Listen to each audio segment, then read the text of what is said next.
Welcome back to another Explainer. Today, we're diving straight into the digital front lines of global public health.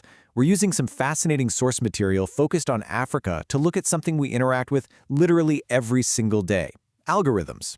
We're going to look beyond the basics and unpack how the invisible code powering our feeds directly intersects with and sometimes seriously threatens our physical well-being.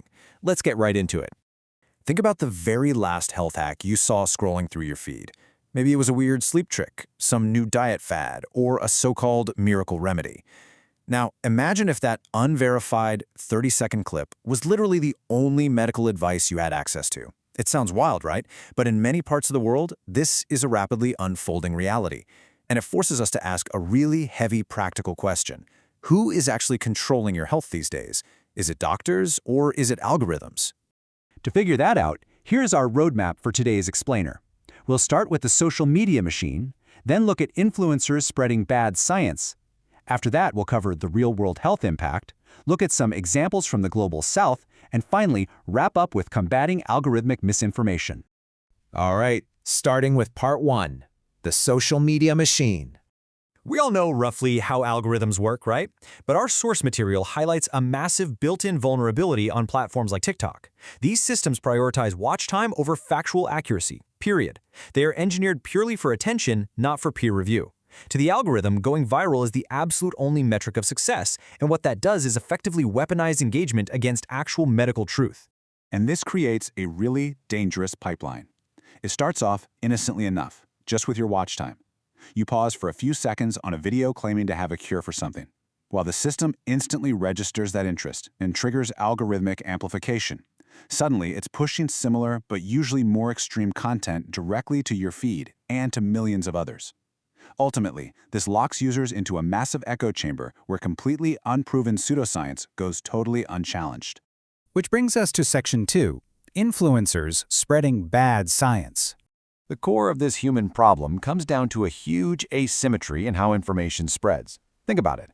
Rigorous science is incredibly methodical. It's peer-reviewed, heavily evidence-based, and by nature, it's really slow.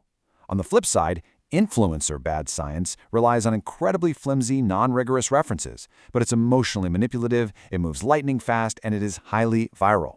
Digital activists absolutely exploit this contrast. They use flashy pseudoscience to completely drown out slow, methodical medicine. To actually deploy this bad science, activists use viral lifestyle videos as literal Trojan horses. An influencer might hook you in with their aesthetically pleasing morning coffee routine or a killer gym workout.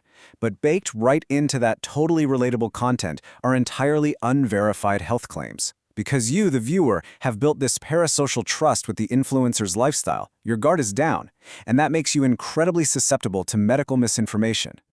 Moving on to Section 3, the real-world health impact. Make no mistake, this digital phenomenon crosses over into severe, real-world consequences. Our source specifically flags 4 critical areas of public health that get aggressively targeted by this stuff: diet, general health, vaccines, and unproven treatments. We're not just talking about harmless opinions here.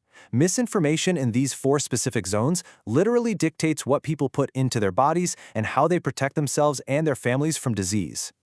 This transforms everyday social media scrolling into a literal matter of life and death. By algorithmically promoting these non-rigorously studied references, platforms end up rewarding fake cures and anti-vaccine rhetoric with millions of views. The direct, measurable result? Vulnerable people end up delaying proper medical care, or they swap out proven evidence-based medicine for dangerous alternatives, all because an activist happened to dominate their algorithm that day. Let's look at how this plays out geographically in Section 4, examples from the Global South. When we examine this regionally, we find that misinformation is surprisingly localized. For example, in various parts of Africa, local influencers often push very specific dietary myths or unproven regional cures. Across the broader Global South, digital activists might weaponize vaccine hesitancy instead.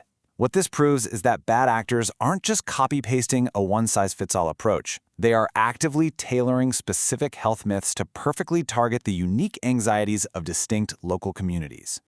The playbook for spreading this regional bad science is alarmingly precise. Step 1, exploit an existing local health anxiety. Step 2, these digital activists mimic medical authority. They borrow the tone, the complex language, even the visual aesthetics of real doctors, completely bypassing the need for actual credentials. Finally, step 3, they weaponize fake or heavily flawed studies, holding them up as undeniable proof. It's a highly effective way to gain unearned authority over populations that are just desperate for answers. Finally, let's look at solutions in Section 5, combating algorithmic misinformation. According to the source, fighting back requires a highly coordinated 3-pillar counteroffensive. There's no single silver bullet here. First, we need state-level policy and regulation to finally hold tech platforms accountable for the actual algorithms they deploy. Second, our institutions, like major hospitals and universities, need to aggressively step up and promote rigorous science so they can actually compete in the digital arena. And third, absolutely crucial, we need community-level digital health literacy. We have to empower everyday users to spot those Trojan horses all on their own. I want to leave you with this final provocative thought as we wrap up our look at these digital health frontiers.